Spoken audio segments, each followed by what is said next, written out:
A continuación vamos a explicar cómo exportar y configurar en formato IFC.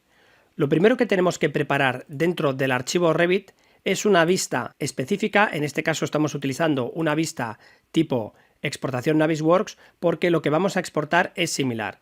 Si nosotros quisiéramos crear una vista específica de IFC, podríamos duplicar la vista y esta vista pues la denominamos IFC.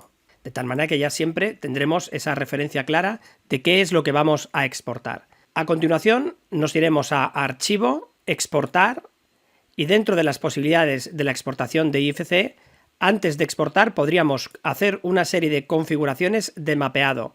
En las opciones de exportación podríamos indicar que para determinados tipos de elementos le podríamos asignar un nombre de una clase de IFC específica. Las clases más habituales o más comunes están correctamente clasificadas, pero hay determinados tipos de elementos que tendríamos que chequearlos. Como por ejemplo, aquí vemos como todos los equipos mecánicos los está metiendo en una clase que es genérica, al igual que otros muchos tipos de categorías. Por lo tanto, tendríamos que chequear si existe alguna categoría más concreta para este tipo de equipamientos mecánicos. Si nosotros queremos chequear este tipo de cuestiones, dentro de la Building Smart Spain tenemos un listado de clases de IFC y podríamos ir revisando y lo podríamos meter dentro de la línea específica o dentro de la familia correspondiente le podríamos especificar su clase por tipo. Una vez configurado esto, ya podemos darle a Archivo, Exportar, Archivo IFC.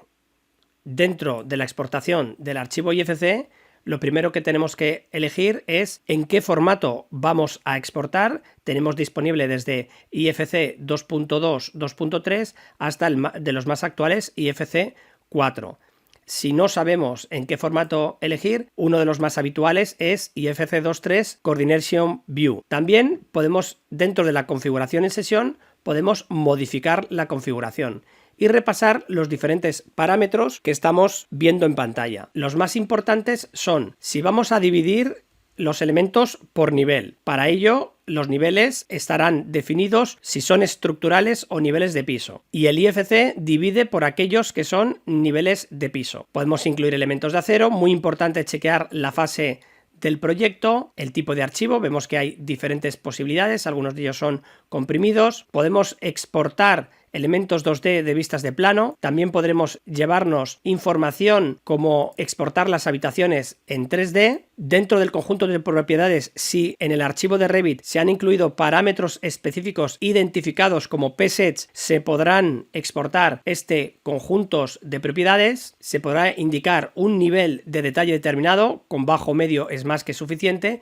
y dependerá de la complejidad del proyecto. Y dentro de avanzado tendremos la posibilidad de exportar, por ejemplo, piezas de elementos de construcción, cuando algunos elementos como suelos, muros, techos, cubiertas, etcétera, se pueden dividir por piezas, es decir, las capas pueden ser elementos independientes y esto nos podría interesar exportarlo, así como otro tipo de particularidades relacionados con tipos, con parámetros de ejemplar o con elementos de los identificadores únicos. Pero esto ya entendemos que es de un nivel muy avanzado de IFC. Con la configuración seleccionada, le diríamos aceptar, en la ruta concreta le daríamos examinar y guardar y la daríamos a exportar. Dependiendo de la complejidad del proyecto y especialmente cuando tenemos un nivel de instalaciones elevado, el programa podrá demorarse unos minutos en realizar esta exportación. Una vez finalizada la exportación, podemos ir a un visualizador de IFC como Bing Colab Zoom, que es gratuito, le damos a Archivo, Abrir, buscamos un archivo IFC